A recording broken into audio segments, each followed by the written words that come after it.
الحمد لله وكفى وسلام على عباده الذين اصطفى أما بعد أعوذ بالله من الشيطان الرجيم بسم الله الرحمن الرحيم وما أرسلناك إلا رحمة للعالمين صدق الله العظيم۔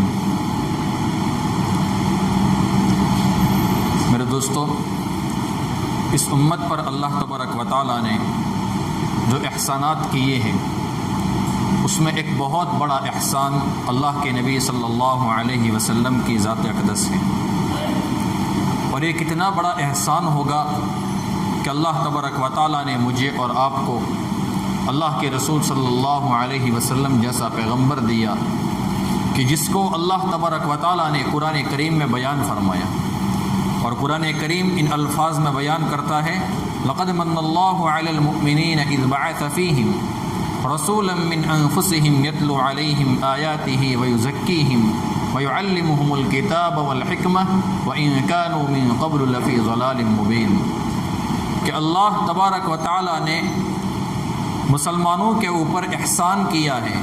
کیا احسان کیا ہے؟ کہ ایک ایسا پیغمبر، ایک ایسا نبی، ایک ایسا رسول بھیجا ہے جو انہی میں سے ہے، جو ان کے سامنے آتے ہیں، قرآن کریم کی آیات کو پڑھ کر سناتے ہیں، تلاوت کرتے ہیں، قرآن کریم ان کو سکھاتے ہیں، ان کا تزکیہ کرتے ہیں، حکمت اور دانائی اور عقل کی باتیں ان کو بتلاتے ہیں۔ یہ اللہ تبارک و تعالیٰ نے قرآن کریم میں صاف صاف الفاظ میں بیان کیا ہے، اور اللہ تبارک و تعالیٰ نے اللہ کے رسول صلی اللہ علیہ وسلم کو رحمت بنا کر بھیجا ہے۔ سراپا رحمت ہے اللہ کے رسول صلی اللہ علیہ وسلم۔ اور ایسا نہیں ہے کہ اللہ تبارک و تعالیٰ نے اللہ کے حبیب صلی اللہ علیہ وسلم کو صرف مسلمانوں کے لیے رحمت بنا کر بھیجا ہے، بلکہ پوری کائنات کے لیے اللہ کے نبی صلی اللہ علیہ وسلم رحمت ہے۔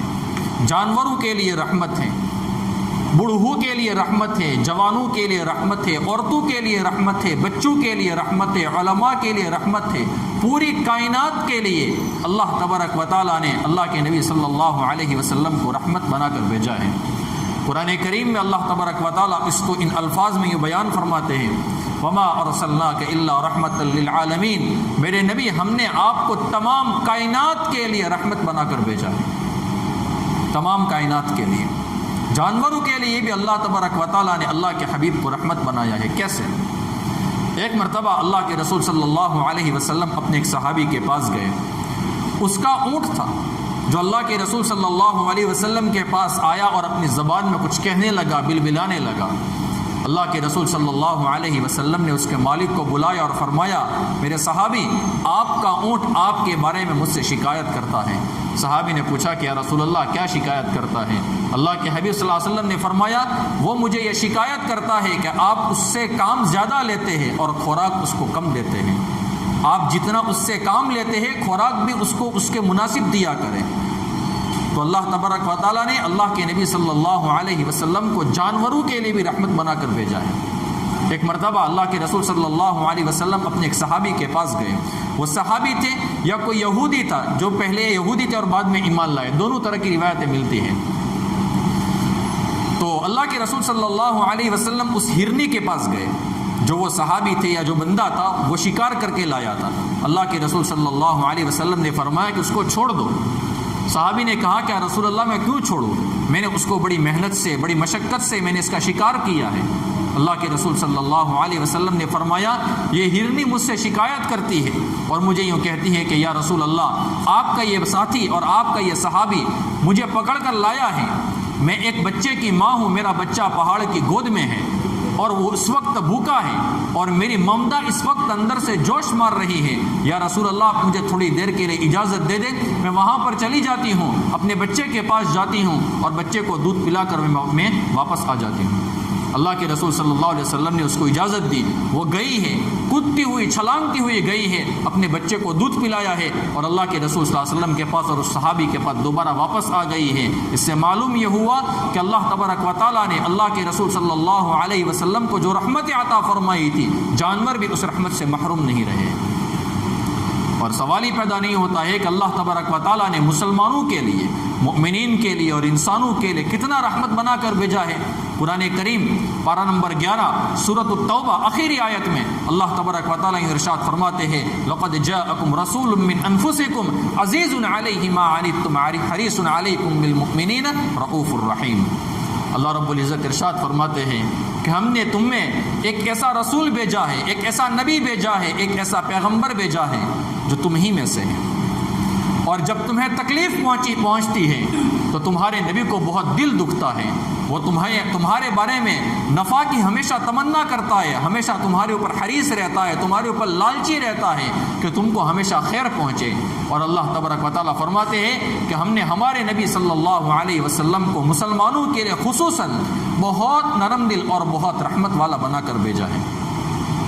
میرے دوستو یاد رکھیں، دنیا کے اندر جب بھی کسی سے محبت کی جاتی ہے تو دو چیزوں کو دیکھ کر کی جاتی ہے۔ نمبر 1، بسا اوقات دنیا کے اندر کسی بندے سے جو محبت کی جاتی ہے وہ ظاہری حسن و جمال اور ظاہری خوبصورتی کو دیکھ کر کی جاتی ہے، اور کبھی کبھار کسی انسان سے جو محبت کی جاتی ہے، کسی بندے سے محبت جو کی جاتی ہے، وہ اس کی ظاہری خوبصورتی کو دیکھنے کی وجہ سے نہیں بلکہ اس کے باطنی اوصاف اور اندرونی جو خوبیاں ہیں اس کی وجہ سے اس سے محبت کی جاتی ہے۔ اللہ کے رسول صلی اللہ علیہ وسلم کو تو اللہ تبارک و تعالیٰ نے اندر کی جو خوبیاں دی تھی اس میں تو کوئی شک ہی نہیں، اس میں تو کوئی شک و شبہ کر ہی نہیں سکتا ہے۔ نبوت جیسی نعمت اللہ تبارک و تعالیٰ نے اللہ کے رسول صلی اللہ علیہ وسلم کو عطا فرمائی تھی، لیکن ظاہری خوبصورتی بھی اللہ کے رسول صلی اللہ علیہ وسلم کو بے مثال عطا کی گئی تھی، حتیٰ کہ شاعر رسول حضرت حسان ابن ثابت رضی اللہ تعالیٰ عنہ اپنے اشعار میں یوں کہتے ہیں وَأَحْسَنَ مِنْكَ لَمْ تَرَكَتْ عَيْنِي وَأَجْمَلَ مِنْكَ لَمْ تَلِدِ النِّسَاءُ خُلِقْتَ مُبَرَّأً مِنْ كُلِّ عَيْبٍ كَأَنَّكَ قَدْ خُلِقْتَ كَمَا تَشَاءُ۔ میرے نبی، آپ کے جیسا حسین کسی آنکھ نے دیکھا نہیں ہے، آپ کے جیسا جمال اور خوبصورتی والا کسی ماں نے اپنی کوکھ سے پیدا نہیں کیا ہے۔ خلقت مبرأ من کل عیب، میرے نبی آپ کو اللہ تبارک و تعالیٰ نے ہر عیب سے پاک پیدا فرمایا ہے۔ کأنک قد خلقت کما تشاء، آپ کو اللہ نے ایسا بنایا جیسے آپ کی چوائس تھی، یعنی آپ چاہتے تھے کہ یا اللہ میری آنکھیں ایسی ہو، اللہ نے کہا کہ میرے نبی آپ کی آنکھیں ایسی۔ آپ چاہتے تھے کہ اللہ میرے گال ایسے ہو، اللہ نے فرمایا کہ آپ کے گال ایسے، حتیٰ کہ پورا جسم اللہ تبارک و تعالیٰ نے آپ کو ایسا دیا جیسا آپ چاہتے تھے۔ یہ اللہ کے رسول صلی اللہ علیہ وسلم کی خوبصورتی ہے، حتیٰ کہ اماں جان عائشہ صدیقہ رضی اللہ تعالیٰ عنہ ایک مرتبہ یوں فرما رہی تھی کہ حضرت یوسف علیہ السلام کو اللہ تبارک و تعالیٰ نے حسن و جمال بہت دیا تھا، اور اتنا حسن و جمال دیا تھا، اتنی خوبصورتی دی تھی کہ مصر کی عورتوں نے حضرت یوسف علیہ السلام کے جسم کو دیکھ کر اور حضرت یوسف علیہ السلام کے حسن و جمال کو دیکھ کر اپنی انگلیاں کاٹی تھی، لیکن ان کو کیا پتا اگر وہ میرے محبوب صلی اللہ علیہ وسلم کو دیکھ لیتی اپنی انگلیاں نہیں اپنے دلوں کے اوپر چھریاں پھیر لیتی۔ آپ اندازہ لگائے کہ اللہ کے رسول صلی اللہ علیہ وسلم کو کیسا حسن و جمال اللہ تبارک و تعالیٰ نے دیا تھا۔ میرے دوستو، ہمیں اللہ کے رسول صلی اللہ علیہ وسلم سے سچی محبت کرنی ہے۔ آج ہم اپنی زندگی میں دیکھیں، ہم زبانی دعوے بہت کرتے ہیں اور زبانی دعوے ایک حد تک سچ بھی ہے، لیکن میرے دوستو دنیا کے اندر ہمیں جس سے محبت ہوتی ہے ہم اس کے نقش قدم پر چلتے ہیں۔ ہم کہتے ہیں کہ ہمیں اللہ کے رسول صلی اللہ علیہ وسلم سے محبت ہے، لیکن میرے دوست اپنے دل سے پوچھیں کہ ہم اللہ کے رسول صلی اللہ علیہ وسلم کی اتباع کتنی کرتے ہیں، اللہ کے نبی کی سنتوں کے اوپر ہم کتنا چلتے ہیں، اللہ کے نبی صلی اللہ علیہ وسلم کے طریقے ہماری زندگیوں میں کتنے ہیں۔ اگر ہم غور کریں گے تو ہماری زندگی کے اکثر حصے میں سے اللہ کے رسول صلی اللہ علیہ وسلم کے طریقے غائب ہو چکے ہیں، بالکل ختم ہو چکے ہیں۔ ہماری پیدائش میں ہم دیکھ لیں، ہماری موت کے اوپر ہم دیکھ لیں، شادی بیاہ کے اندر ہم دیکھ لیں، کھانے پینے میں ہم دیکھ لیں، سونے جاگنے اٹھنے اور بیٹھنے میں ہم دیکھ لیں کہ کتنے اللہ کے رسول صلی اللہ علیہ وسلم کے طریقے ہماری زندگی میں ہیں۔ میرے دوست، ہم گناہ کرتے ہیں، گناہوں کے ساتھ ہم نے زندگی گزار لی، یقیناً اللہ کے نبی صلی اللہ علیہ وسلم ہماری سفارش کر لیں گے، لیکن اگر ہم نے ایک ایسا گناہ کر لیا، کون سا گناہ کہ ہم نے دین کے اندر نئی نئی چیزیں پیدا کر دی، ایسی باتیں ہم نے دین کے اندر داخل کر لی جس کا شریعت اور سنت کے اندر کوئی ثبوت نہیں ہے، تو میرے دوستو یاد رکھنا حوض کوثر کے اوپر اللہ کے رسول صلی اللہ علیہ وسلم کے ہاتھوں ہمیں کوثر کا پانی بھی نصیب نہیں ہوگا۔ میں دلیل دیتا ہوں، روایت میں آتا ہے اللہ کے حبیب صلی اللہ علیہ وسلم نے فرمایا کہ بہت سارے لوگ قیامت کے دن میرے پاس آئیں گے حوض کوثر کے اوپر جام پینے کے لیے، پانی پینے کے لیے، لوگ پیاسے ہوں گے، کچھ لوگ آئیں گے، فرشتے ان کو دھکا دے کر دور کر لیں گے، میں ان سے کہوں گا کہ فرشتوں یہ تو میرے امتی ہیں، ان کو میرے پاس آنے دو۔ فرشتے یوں جواب دیں گے یا رسول اللہ آپ کو نہیں پتا ہے آپ کی وفات کے بعد ان لوگوں نے دین کے اندر نئی نئی باتیں پیدا کر لی تھی، جسے ہم آسان زبان میں یوں کہتے ہیں کہ بدعات کو اختیار کر لیا تھا، نئی نئی بدعتیں انہوں نے اپنی زندگی کے اندر داخل کر لی تھی، اسلام میں داخل کر لی تھی۔ اللہ کے رسول صلی اللہ علیہ وسلم نے فرمایا اس وقت میں یوں کہوں گا سحقن سحقن، دور ہو جاؤ مجھ سے، میرے پاس مت آؤ۔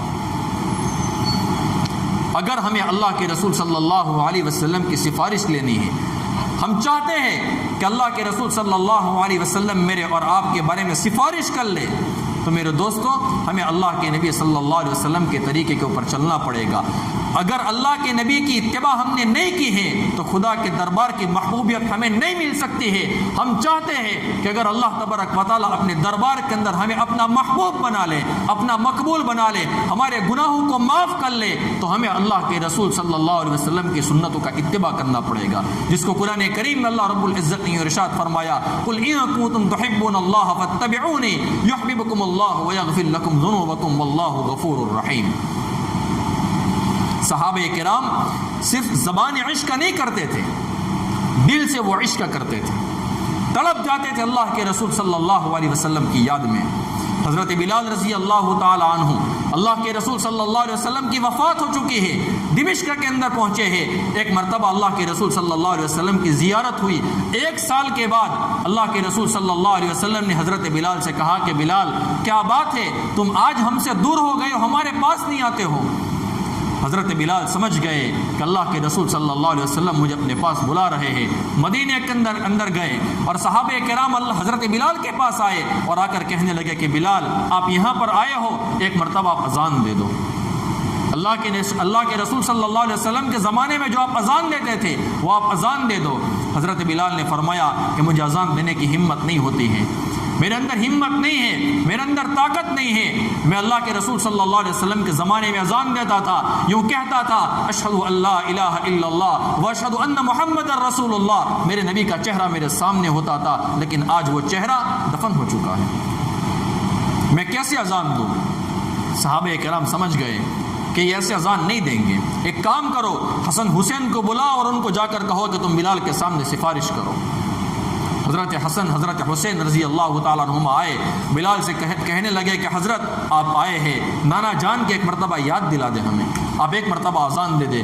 حضرت بلال نے جب اذان کہنا شروع کی ہے، مدینے کی عورتیں باہر آ گئی ہیں، حتیٰ کہ بچے رونے لگے اور بچے اپنے ماؤں سے یوں کہنے لگے کہ اماں جان حضرت بلال تو آ گئے ہیں، رسول اللہ صلی اللہ علیہ وسلم کب آئیں گے؟ یہ تھا عشق ان کے اندر۔ ایک اور صحابی ہیں، غزوہ احد کا موقع ہے، اللہ کے رسول صلی اللہ علیہ وسلم کے ساتھ لڑ رہے ہیں اور اپنی آخری سانسیں لے رہے ہیں، زخمیں کھا کر بالکل تھک چکے ہیں، اپنی زندگی کی آخری سانسیں گن رہے ہیں۔ ایک صحابی ان کے پاس آئے اور آ کر کہنے لگے کہ آپ کی کوئی آخری خواہش؟ اللہ اکبر۔ صحابی نے فرمایا میری زندگی کی آخری خواہش یہ ہے کہ میں میرے محبوب کی زیارت کر لوں، ایک مرتبہ میرے محبوب کا چہرہ میں دیکھ لوں۔ ان کو اٹھا کر اللہ کے رسول صلی اللہ علیہ وسلم کے دربار میں پہنچایا گیا، اللہ کے نبی کے قدموں میں رکھا گیا۔ انہوں نے اللہ کے رسول صلی اللہ علیہ وسلم کے چہرے کو دیکھا، ہچکی آئی اور اللہ کے نبی کے قدموں میں انہوں نے اپنی جان دے دی۔ ایسے تھے میرے دوستو صحابہ کرام، ہماری طرف صرف عشق کے دعوے نہیں تھے، وہ اپنی جان تک دے دیتے تھے۔ ایک اور واقعہ میں آپ کو سناتا ہوں، حضرت خبیب رضی اللہ تعالی عنہ، کافروں نے آپ کو پکڑ لیا ہے اور آپ کو پھانسی دی جا رہی ہے۔ کافروں نے کہا کہ آپ کی کوئی آخری خواہش؟ فرمایا تم اگر یہ نہ سمجھو کہ میں موت سے ڈر رہا ہوں تو میں 2 رکعت نفل نماز پڑھنا چاہتا ہوں۔ آپ کو 2 رکعت نفل نماز پڑھنے کی اجازت دی گئی، آپ نے نماز پڑھی، پھانسی کے تختے کے اوپر آ گئے اور اللہ تبارک و تعالیٰ سے دعا کی کہ یا اللہ میری آخری تمنا ہے کہ میرا سلام تو اپنے نبی کو پہنچا دے۔ ایک صحابی مدینے کے اندر اللہ کے رسول صلی اللہ علیہ وسلم کے سامنے بیٹھے ہوئے تھے. وہ فرمانے لگے کہ ہم نے دیکھا کہ اللہ کے رسول صلی اللہ علیہ وسلم کے چہرے کے اوپر وحی کے اثرات ظاہر ہو رہے ہیں. ہم نے یہ محسوس کر دیا کہ اللہ کے رسول صلی اللہ علیہ وسلم کے اوپر وحی نازل ہو رہی ہے.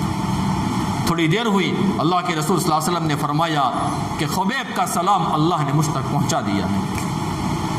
یہ تھا ان کے اندر عشق, یہ تھی ان کے اندر اللہ کے رسول صلی اللہ علیہ وسلم کی محبت. کوئی لمحہ اللہ کے رسول صلی اللہ علیہ وسلم کے ساتھ انہوں نے ایسا نہیں گزرا جس میں انہوں نے وفا نہ کی ہو. ایک اور صحابی کا واقعہ ہمیں ملتا ہے, حضرت وہب ابن قابوس رضی اللہ تعالیٰ عنہ, یا غالباً کوئی اور صحابی ہیں. ایک مرتبہ وہ اللہ کے رسول صلی اللہ علیہ وسلم کے پاس آئے اور آ کر کہنے لگے کہ یا رسول اللہ, میری ماں کافر ہے, میں مسلمان ہوں, میری ماں آپ کو گالیاں دے رہی ہے, آپ مجھے اجازت دے دے میں اپنی ماں کا میں سر قلم کر دوں, اپنی ماں کو میں قتل کر دوں. اللہ کے رسول صلی اللہ علیہ وسلم نے فرمایا اگر آپ چاہو تو آپ اپنی ماں کو قتل نہ کرو, میں آپ کی ماں کے لیے ہدایت کی دعا کر لیتا ہوں. صحابی نے فرمایا کہ رسول اللہ تو بہت اچھی چیز ہے, آپ دعا کر لیں. اللہ کے رسول صلی اللہ علیہ وسلم نے ان کے حق میں دعا کر لی. وہ صحابی اپنے گھر پر گئے, اپنی ماں کو دیکھتے ہیں تو ماں کہتی ہے اشہد ان لا الہ الا اللہ و اشہد ان محمد رسول اللہ. اللہ تبارک و تعالیٰ نے اللہ کے نبی کی دعا کو ان کے حق میں قبول کر لیا. اور میرے دوستو, عشق کی گواہی اگر اپنے دیتے ہیں تو اس میں کوئی بڑی بات نہیں ہے. جب عشق اور محبت کی گواہی غیر دے جائے پھر جا کر اصل عشق کہلاتا ہے. صلح حدیبیہ کا موقع ہے. حضرت عروہ ابن مسعود رضی اللہ تعالیٰ عنہ جو پہلے کافر تھے, انہوں نے کافروں کے سامنے جا کر اللہ کے رسول صلی اللہ علیہ وسلم سے جو محبت صحابہ کرام کرتے تھے انہوں نے بیان کی اور کیا کہا, ما رأیت احدا یحب احدا کحب اصحاب محمد محمدا. قریش, میں بڑے بڑے بادشاہوں کے دربار کے اندر گیا ہوں لیکن میں نے ان کے بادشاہوں کو اور بادشاہوں کے وزیروں کو اپنے بادشاہوں سے محبت کرتے ہوئے نہیں دیکھا ہے جتنا میں نے محمد کے صحابہ کو محمد سے محبت کرتے ہوئے دیکھا. یہ عشق تھا. عشق کی گواہی کون دے رہا ہے؟ غیر دے رہا ہے. میرے دوستو, ہمیں اللہ کے رسول صلی اللہ علیہ وسلم کا عشق اپنے اندر لانا ہے. اور عشق آتا کیسے ہے؟ اللہ کے رسول صلی اللہ علیہ وسلم کی سنتوں کے اوپر چلنے پر آتا ہے. اپنا چہرہ میرے دوستو ہم ایسا بنا لیں جیسا ہمارے نبی صلی اللہ علیہ وسلم کا چہرہ تھا. اپنی زندگی ایسی بنا لے جیسے اللہ کے رسول صلی اللہ علیہ وسلم کی زندگی تھی.